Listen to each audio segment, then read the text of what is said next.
देखिए अपन पिछले लेक्चर के अंदर अपन ने जाना था ध्वनि के परावर्तन पर आधारित एक घटना पड़ी थी जिसको अपन कहा था इको साउंड या प्रतिध्वनि। अब अपन ध्वनि के परावर्तन पर आधारित एक दूसरी घटना है जिसे कहते हैं अनुरणन या रिवर्बिरेशन, अथवा उसे कहते हैं अपन गूंज। गूंज है क्या, अनुरणन है क्या? कई बार अपन देखते हैं हॉल या कमरे में ध्वनि का स्रोत बंद कर देने के बाद भी उसमें आवाज़ सुनाई देती रहती है, कुछ समय तक बनी रहती है। किसी कुएं में अगर जोर से बोला जाए या किसी घाटी के बीच में बोला जाए तो भी आवाज़ कुछ देर तक उसमें गूंजती रहती है। यानी अनुरणन क्या है? गूंज है। अनुरणन या गूंज का मतलब ये हो गया कि ध्वनि स्रोत को बंद करने के बाद भी उस ध्वनि का कुछ समय तक सुनाई देना ही क्या है? अनुरणन है। और जितने समय तक ये ध्वनि सुनाई देती है उसे कहते हैं अनुरणन काल। इस अनुरणन का मुख्य कारण होता है ध्वनि का बहुल परावर्तन, यानी कि मल्टीपल रिफ्लेक्शन ऑफ साउंड। ये इसका मुख्य कारण होता है। अगर ये इसका अनुरणन काल 0.8 सेकंड या उससे ज़्यादा होता है तो श्रोता को वक्ता द्वारा दिया गया भाषण स्पष्ट सुनाई नहीं देगा। उसके पीछे कारण क्या होता है? कई ध्वनियों के आपस में मिल जाने के कारण परिणामी ध्वनि विकृत या भ्रामक हो, या यूं कह सकते हैं अस्पष्ट हो जाती है। तो पहले अपन अब इसको लिख लेते हैं कि अनुरणन या रिवर्बिरेशन है क्या। अनुरणन यानी कि रिवर्बिरेशन, अनुरणन रिवर्बिरेशन या इसे ही अपन कहते हैं गूंज। जैसे बादलों की गर्जना, ये भी एक तरह का अनुरणन ही होता है। तो पहले अपन इसको डेफिनेशन दे दें कि अपन ये कह सकते हैं किसी हॉल में ध्वनि स्रोत को बंद करने के बाद भी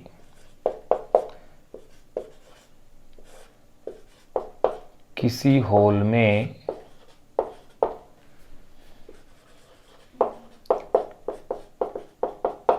ध्वनि स्रोत को बंद करने के बाद भी किसी हॉल में ध्वनि स्रोत को बंद करने के बाद भी ध्वनि का कुछ देर तक के बाद भी ध्वनि का कुछ देर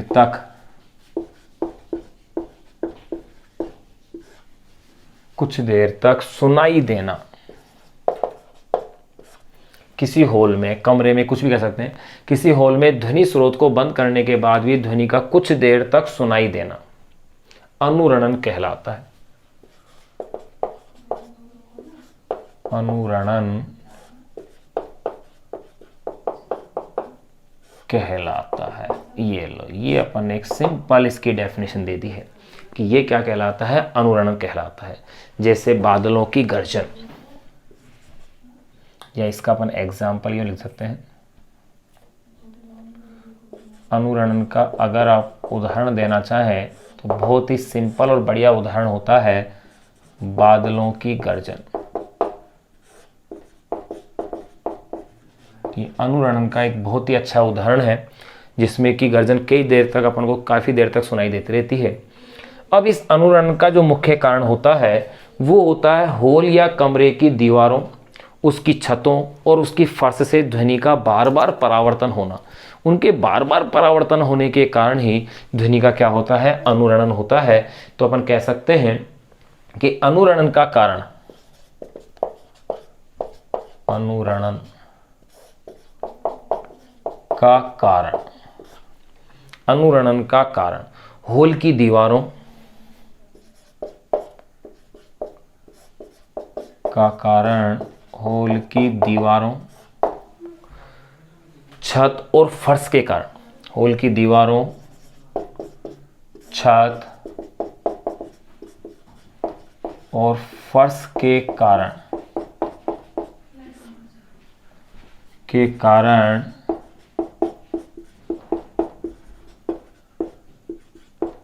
ध्वनि का बहुल परावर्तन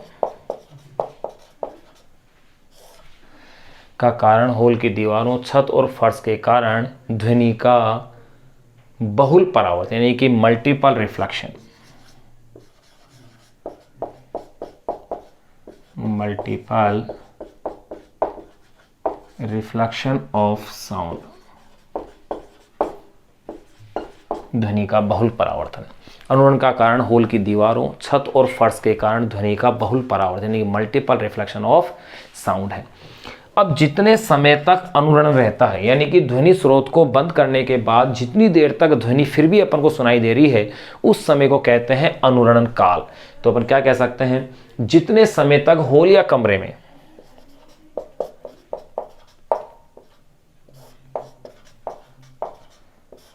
जितने समय तक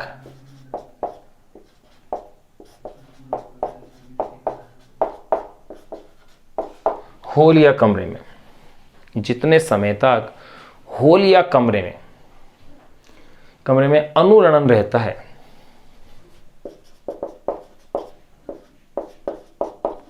अनुरणन रहता है, जितने समय तक हॉल या कमरे में अनुरणन रहता है, उसे हॉल या कमरे का, उसे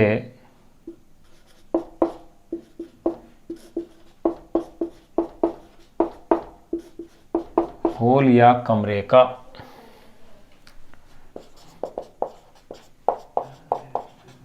अनुरणन काल यानी कि TR कहते हैं।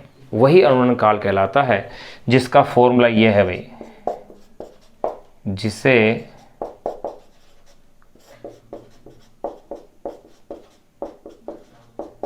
निम्न सूत्र से दिया जाता है।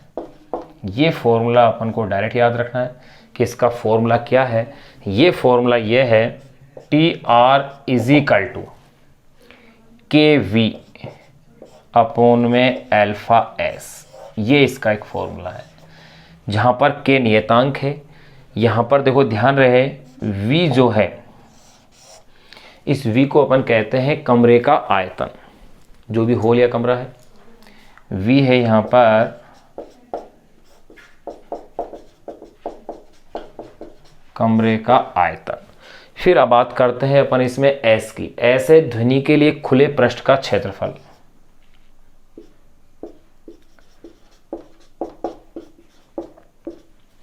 ध्वनि के लिए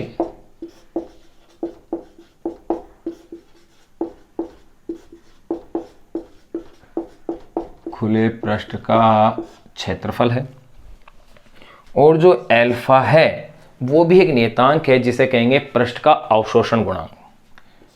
अल्फा यहां पर है पृष्ठ का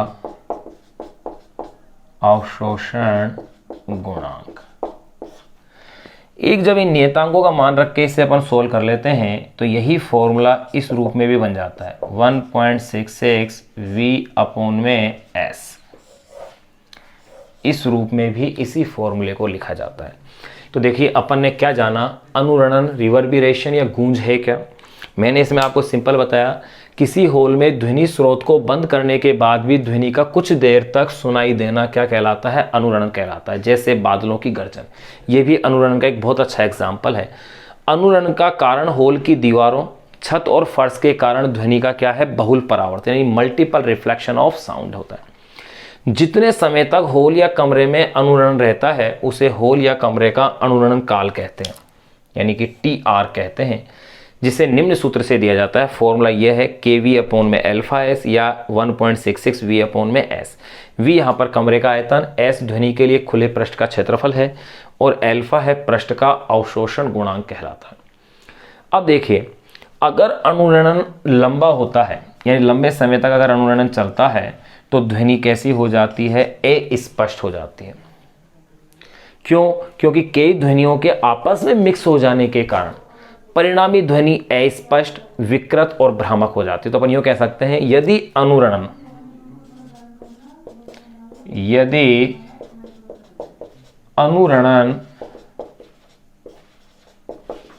अत्यधिक लंबा हो, यानी कि बहुत अधिक लंबे समय तक रह रहा हो, यदि अनुरणन अत्यधिक लंबा हो तो विभिन्न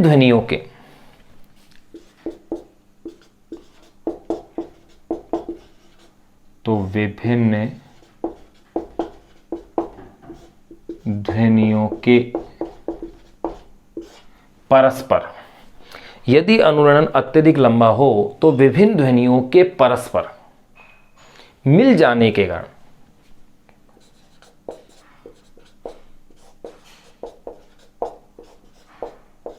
परस्पर मिल जाने के कारण, तो विभिन्न ध्वनियों के परस्पर मिल जाने के कारण ध्वनि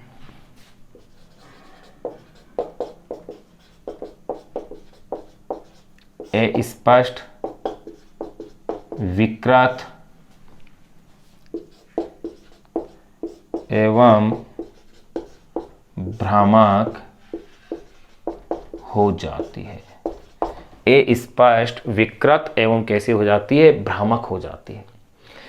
फिर लास्ट पॉइंट अपन ये भी ले सकते हैं, अगर अनुरण काल 0.8 सेकंड से अधिक या उसके बराबर हो तो भी ध्वनि क्या होगी? अस्पष्ट हो जाएगी। तो अपन यूं कह सकते हैं, अनुरण काल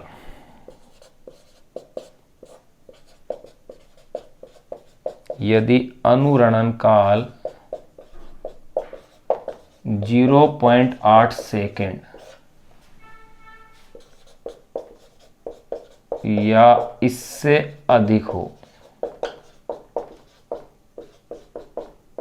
यानी इतने समय तक ध्वनि रुक रही हो, यदि अनुरण काल 0.8 सेकंड या इससे अधिक हो तो वक्ता द्वारा दिया गया भाषण, यानी बोलने वाले व्यक्ति द्वारा,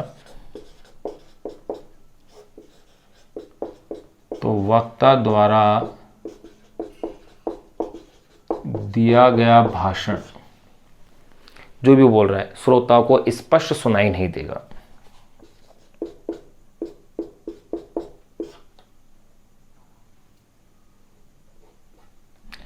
श्रोता को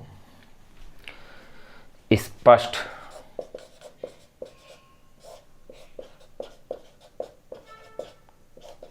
सुनाई